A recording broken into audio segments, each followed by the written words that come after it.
저는 한국에서 근무하는 내분비내과 전문의로서 매일같이 진료실에 들어오는 환자들에게서 똑같은 말을 듣습니다.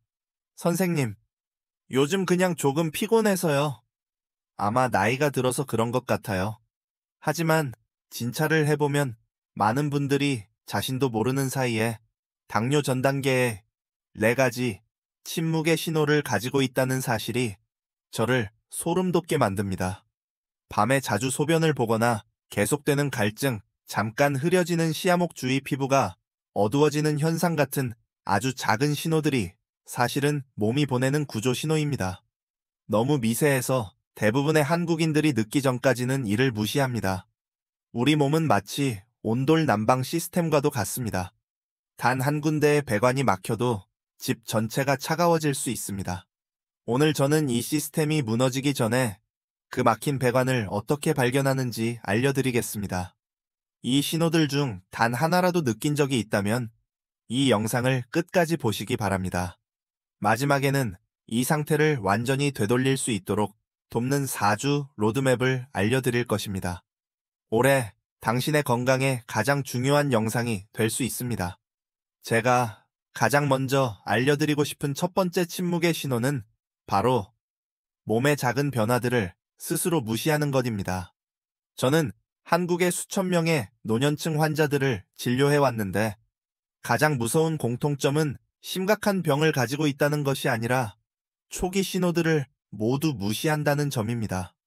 피로가 오래 지속되거나 밤에 자주 소변을 보거나 갈증이 심하거나 목 부위가 어두워지거나 식사 후 가벼운 어지러움이 있어도 대부분은 웃으며 말합니다. 선생님, 그냥 나이 들어서 그래요.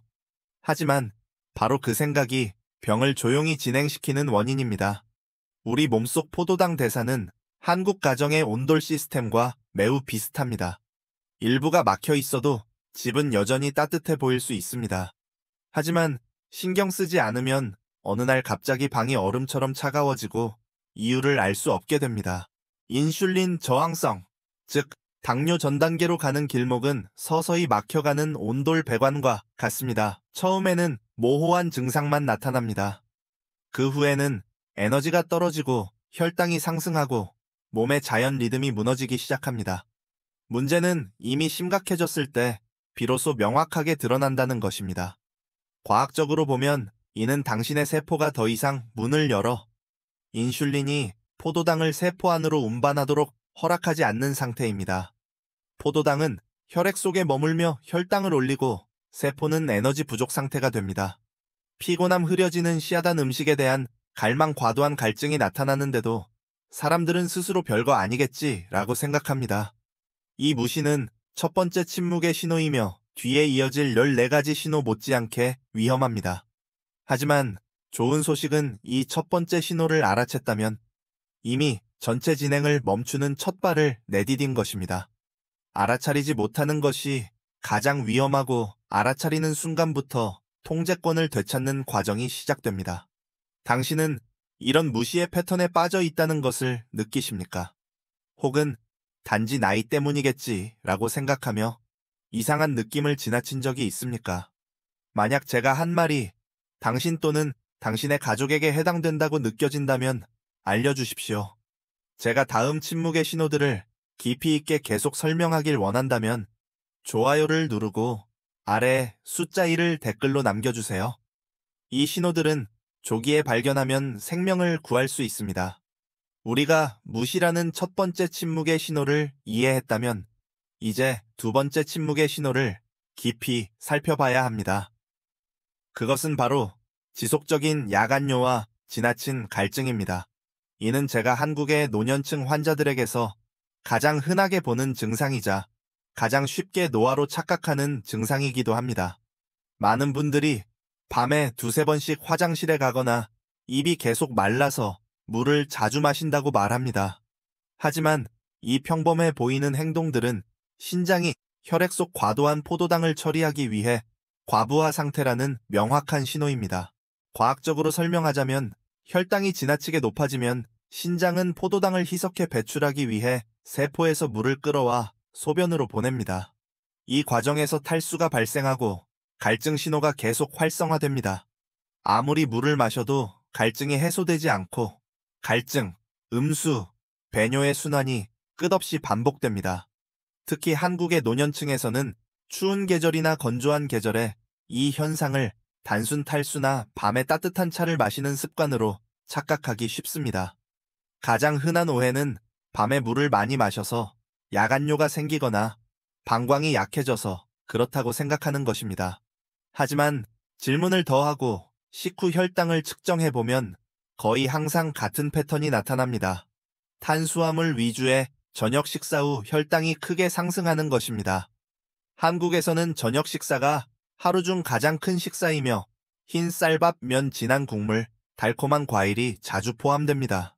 식후 혈당이 160에서 180mg/d를 넘으면 신장은 즉시 과도한 포도당을 소변으로 배출하려고 반응합니다. 이는 노화가 아니라 혈당이 너무 높을 때 나타나는 생리적 반응입니다. 초기 해결책은 복잡하지 않습니다. 첫째, 저녁 식사를 점검해 흰 쌀밥을 절반으로 줄이고 배, 귤, 샤인머스켓 같은 달콤한 과일을 제한하십시오. 둘째, 수분 섭취는 밤에 한꺼번에 하지 말고 하루 전체에 고르게 분배하십시오. 이렇게 하면 신장의 부담을 줄이고 야간뇨가 감소합니다. 또한 저녁 식사 후 10-15분 정도 걷는 것만으로도 자연스럽게 혈당이 내려가 신장의 부담을 줄일 수 있습니다. 대구에 사는 70세 남성 환자를 기억합니다. 그는 밤에 3번 깨어나는 것이 단순히 노화 현상이라고 생각했습니다. 하지만 검사해보니 저녁 식사 후 혈당이 180을 자주 넘었고 신장은 밤새도록 과부하 상태였습니다. 단 3주 동안 저녁 식사를 조절하고 식후 가벼운 활동을 늘린 것만으로도 깊게 잠을 자고 야간뇨는 크게 줄었으며 갈증도 사라졌습니다. 이는 야간뇨가 단순한 노화가 아니라 진행 중인 대사기능 이상을 알리는 침묵의 신호라는 대표적인 예입니다. 야간뇨와 지나친 갈증이 나타나면 다음 침묵의 신호가 뒤따라옵니다. 바로 깊은 피로감, 즉 아침부터 몸의 에너지가 모두 빠져나간 듯한 느낌입니다. 이것이 세 번째 침묵의 신호이며 많은 한국 환자들이 단순한 수면 부족이나 스트레스 때문이라고 오해하는 증상이기도 합니다. 하지만 의학적으로 지속적인 피로는 혈액 속에는 포도당이 넘쳐나는데 세포는 에너지 부족 상태라는 매우 명확한 신호입니다. 가장 흔한 원인은 아침 식사에서 탄수화물 섭취가 많은 것입니다. 김밥, 국수떡, 혹은 아예 아침을 거르고 점심을 무겁게 먹는 경우입니다. 많은 노년층은 아침에 식혜나 과일 주스를 마시면 충분하다고 생각합니다. 하지만 이런 음료는 혈당을 빠르게 상승시켰다가 곧 급격한 하강을 유발해 하루 종일 피곤함을 남깁니다. 이 배터리 방전 느낌은 세포 안으로 포도당이 들어가지 못해 에너지를 만들지 못할 때 발생하며 무기력 가벼운 두통 졸림, 움직이기 싫어짐 등의 증상으로 나타납니다. 과학적으로 보면 인슐린 저항성 때문에 포도당이 세포 밖에 갇힙니다.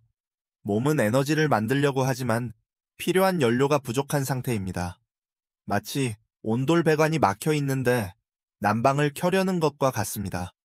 혈당은 높은데 세포는 에너지 결핍 상태가 됩니다. 환자들에게 물어보면 아침에 일어나도 머리가 무겁고 하루 종일 피곤하며 낮 동안 여러 번 누워 쉬어야 한다고 말하는 경우가 많습니다. 중요한 점은 대부분 이 원인이 대사기능 장애에 있다는 사실을 모른다는 것입니다. 이 신호를 해결하려면 식사 시간을 조절해 혈당을 안정시키는 것이 중요합니다. 계란, 생선, 콩류, 무가당 요거트 같은 단백질 중심의 간단한 아침 식사만으로도 큰 변화를 만들 수 있습니다. 또한 점심 식사 후 15분 걷는 것은 포도당 사용을 도와줍니다. 몇 가지 작은 변화만으로도 2주 안에 에너지 수준이 눈에 띄게 개선될 수 있습니다. 부산의 65세 여성 환자가 기억납니다. 그녀는 오후마다 졸음이 쏟아져서 이것이 단순한 노화라고 생각했습니다. 하지만 검사해보니 아침 식사 후 혈당이 116mg/dl까지 상승했습니다. 단백질 중심의 아침 식사로 바꾸고 매일 걷기 운동을 추가한 후 그녀는 몸의 스위치가 켜진 것 같다 걷고 말했고 머릿속이 맑아지고 피로가 사라졌습니다. 이는 깊은 피로가 단순히 나이 때문이 아니라 몸이 즉각적인 지원을 필요로 한다는 침묵의 신호임을 보여줍니다. 에너지와 관련된 증상 이후에 네 번째 침묵의 신호가 나타납니다. 바로 잠깐 흐려지는 시야와 목이나 겨드랑이, 주변 피부가 어두워지는 현상입니다. 이 증상들은 많은 한국 노년층이 계절 변화나 조명 또는 노화 때문에 생기는 것으로 착각하는 증상들입니다. 시야 흐림이 착각되는 이유는 너무 짧게 발생하기 때문입니다. 또한 목에 검게 변한 피부는 더러움, 건조함 혹은 목도리를 착용해서 생기는 것이라고 생각하기 쉽습니다. 하지만 실제로 이 두 증상은 불안정한 혈당과 직접적인 관련이 있습니다. 혈당이 상승하면 눈 속의 체액 변화로 인해 수정체가 약간 부어 시야가 잠시 흐려지며 이 현상은 하루에도 여러 번 반복될 수 있습니다. 피부 과적으로 목 겨드랑이 사타구니에 생기는 어둡고 두꺼우며 약간 거친 피부는 흑색 가시세포증이라 불립니다. 이는 인슐린 수치가 오랜 시간 높게 유지될 때 나타나는 반응으로 인슐린이 피부세포의 성장을 촉진해 피부가 두꺼워지고 어두워지는 것입니다. 이 신호를 해결하려면 피부 외적인 관리보다 혈당을 안정시키는 데 초점을 두어야 합니다. 저녁 식사에서 정제된 탄수화물을 줄이고 채소와 단백질을 늘리는 것이 간단하지만 효과적입니다. 일주일에 몇 번이라도 식후 2시간 혈당을 측정하면 변화를 쉽게 확인할 수 있습니다. 또한 체중을 안정적으로 유지하는 것도 중요한데 체중이 조금만 줄어도 피부의 어두워짐이 완화되는 경우가 흔합니다. 나는 수원에서 58세 여성 환자를 진료한 적이 있다. 그녀는 시력이 약해진 줄 알고 계속 안경을 바꿨다. 또한 목 피부가 점점 어두워지는 느낌이 있었지만 겨울에 목도리를 많이 해서 그런 것이라고 생각했다. 하지만 검사 결과 식후 혈당이 매우 높았고 그것이 시야 흐림과 피부 변화의 원인이었다. 식단과 신체 활동을 조정한 후 시야는 안정되었고 목 피부도 눈에 띄게 밝아졌다. 이 사례는 시야 흐림과 피부 흑변이 단순한 노화가 아니라 몸속에서 보내는 경고임을 보여준다. 순환계와 신경계가 영향을 받기 시작하면 다섯 번째 침묵 신호가 종종 나타난다. 바로 손발 저림과 상처 치유 지연이다. 한국에서는 많은 사람들이 이것을 바닥에 오래 앉아서 추운 날씨 때문에 피부가 건조해서 상처가 늦게 낫는다 라고 오해한다. 이러한 혼동의 이유는 전형적인 생활 습관에서 비롯된다. 바닥에 앉아 식사하는 문화 추운 기후, 그리고 겨울에 김장을 준비하며 손을 많이 쓰는 생활 방식 때문이다.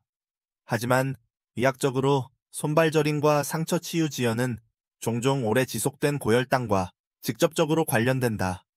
혈당이 너무 높으면 신경에 혈액을 공급하는 작은 혈관이 손상되어 신경신호가 불안정하게 전달된다. 이로 인해 손끝과 발끝에 저림 따끔거림, 화끈한 통증 혹은 감각 저하가 발생한다. 상처의 경우 높은 혈당은 혈액순환을 떨어뜨리고 면역세포의 기능을 약화시킨다. 그 결과 작은 상처도 완전히 아물기까지 몇 주가 걸리고 감염되기 쉬워진다. 초기 해결책은 빠르게 흡수되는 탄수화물을 제한해 혈당 조절을 강화하고 해양 생선에서 얻는 오메가3 섭취를 늘리며 가벼운 신체 활동을 유지해 혈액순환을 개선하는 것이다. 또한 겨울철 손발을 따뜻하게 유지하는 것은 한국의 노년층에게 매우 중요한데 추운 날씨가 저림을 쉽게 악화시키기 때문이다. 광주의 69세 환자가 기억난다. 그녀는 김장을 하다가 작은 상처가 났는데 건조한 날씨 때문에 상처가 늦게 낫는다고 생각했다. 하지만 2주가 지나도 상처는 여전히 붉고 아프며 아물지 않았다. 검사해보니 혈당이 정상보다 훨씬 높았다. 탄수화물을 줄이고 가벼운 운동을 늘리고 상처를 적절히 관리한 후에야 상태가 호전되었다. 이는 손발 저림과 상처 치유 지연이 단순히 추운 날씨나 건조함 때문이 아니라 미세혈관 수준에서 몸이 영향을 받고 있다는 경고임을 보여준다. 많은 한국인들이 전당뇨와 관련이 있다는 것을 깨닫지 못하는 신호 중 하나가 6번째 침묵 신호이다.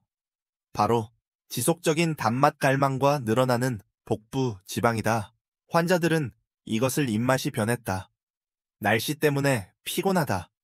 나이가 들어 신진대사가 느려졌다.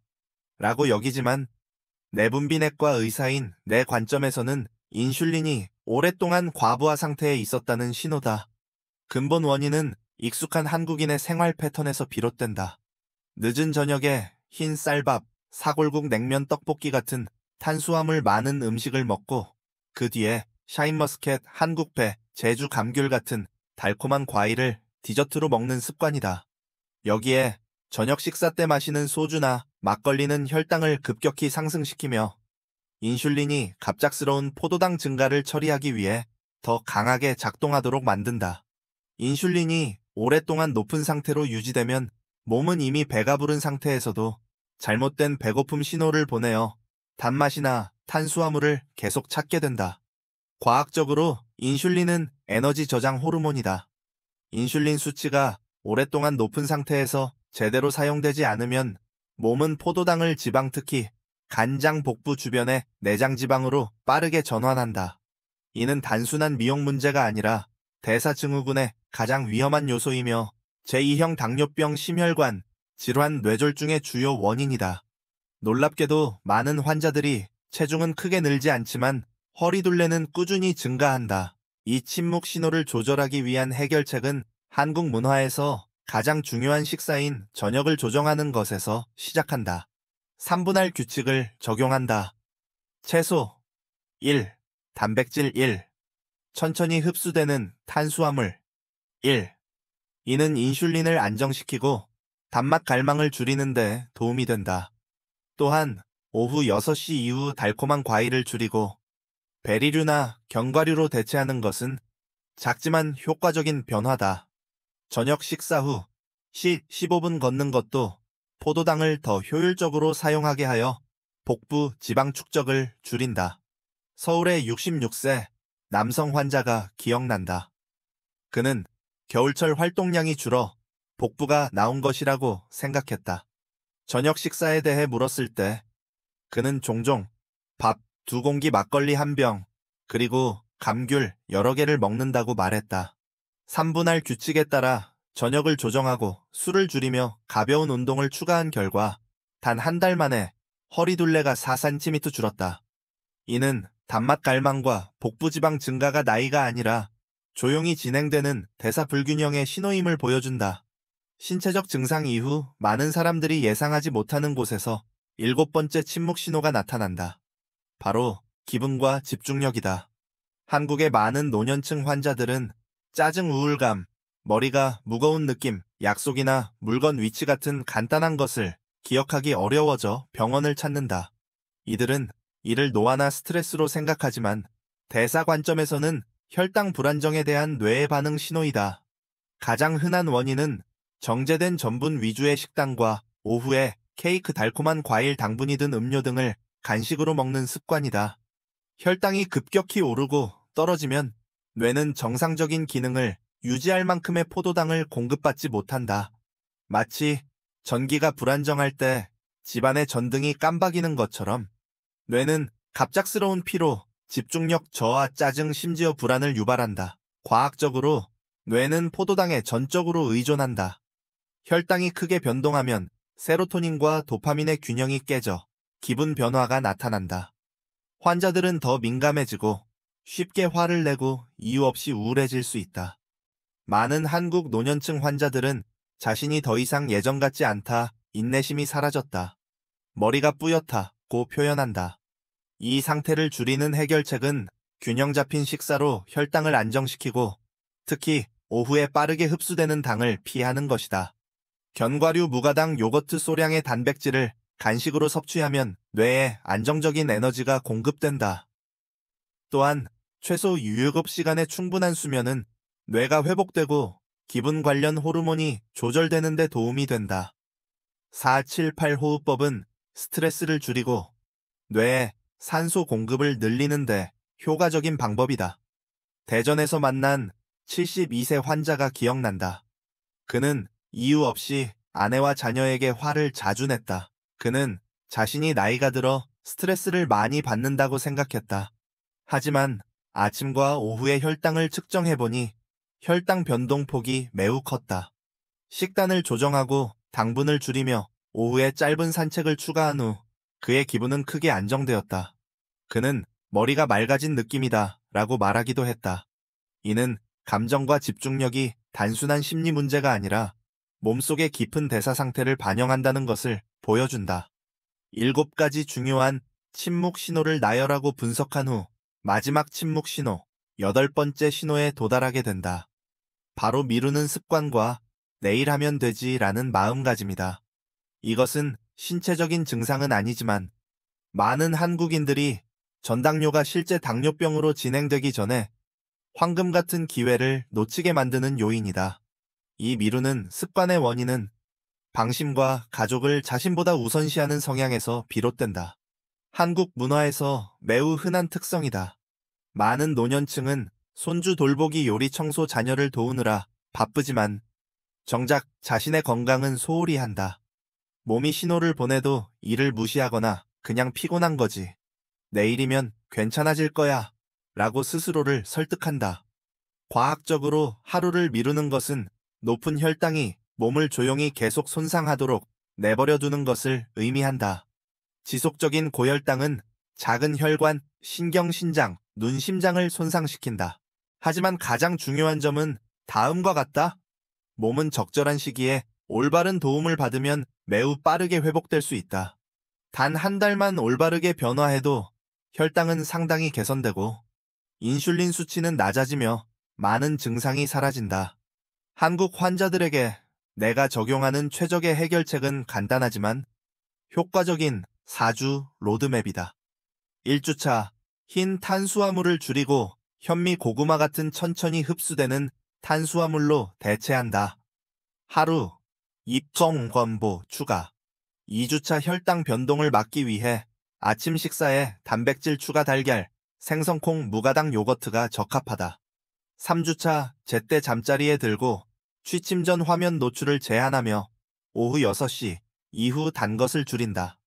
4주차 식후 혈당을 측정하여 생활 습관을 더 정확히 조정하고 저녁 식사 후 가벼운 활동을 유지한다. 제주의 한 66세 환자는 1년 넘게 자신의 증상을 무시했다고 말했다. 그러나 이 로드맵을 정확히 4주간 따르자 숙면을 취하고 야간뇨가 크게 줄었으며 허리둘레가 감소하고 단맛 갈망이 사라졌다. 다음 달 검사에서는 식후 혈당이 거의 30mg/dl 감소했다. 전당뇨 환자에게 매우 의미 있는 변화다. 결론적으로 미루는 습관은 건강을 지키는 여정에서 마지막 적이다. 이것을 인식하고 제때 행동한다면 몸은 당신이 생각하는 것보다 훨씬 빠르게 회복될 것이다. 의사로서 나는 몸이 결코 침묵하지 않았다고 항상 믿는다. 오늘 들은 모든 신호, 야간뇨, 깊은 피로시야, 흐림 손발 저림 감정 변화. 이 모든 것은 건강이 보내는 부드럽지만 끈질긴 메시지다. 이를 조기에 알아차린다면 많은 사람들이 너무 늦게 발견하는 질병을 피할 기회를 스스로에게 주는 것이다. 오늘 영상에서 여러분이 가져가기를 바라는 가장 중요한 것은 두려움이 아니라 몸이 올바르게 이해하고 보살핀다면 회복할 수 있다는 믿음이다. 끝까지 시청해주셔서 감사하다. 다음 영상에서는 많은 한국인들이 잘 알지 못하는 혈당을 빠르게 올리는 익숙한 음식들에 대해 이야기하겠다. 오늘 들은 내용이 당신이나 사랑하는 사람에게 도움이 되었다면 좋아요와 구독을 눌러주시고 이 정보가 더 많은 사람들에게 전달될 수 있도록 가볍게 공유해 주시기 바란다. 다음 영상에서 다시 만나겠다. 평온한 하루와 건강을 기원한다. 이 영상은 정보 제공 및 교육 목적이며 의사의 진단치료 또는 의학적 조언을 대체하지 않는다. 시청자는 언급된 방법을 적용하기 전에 의료 전문가와 상담해야 한다.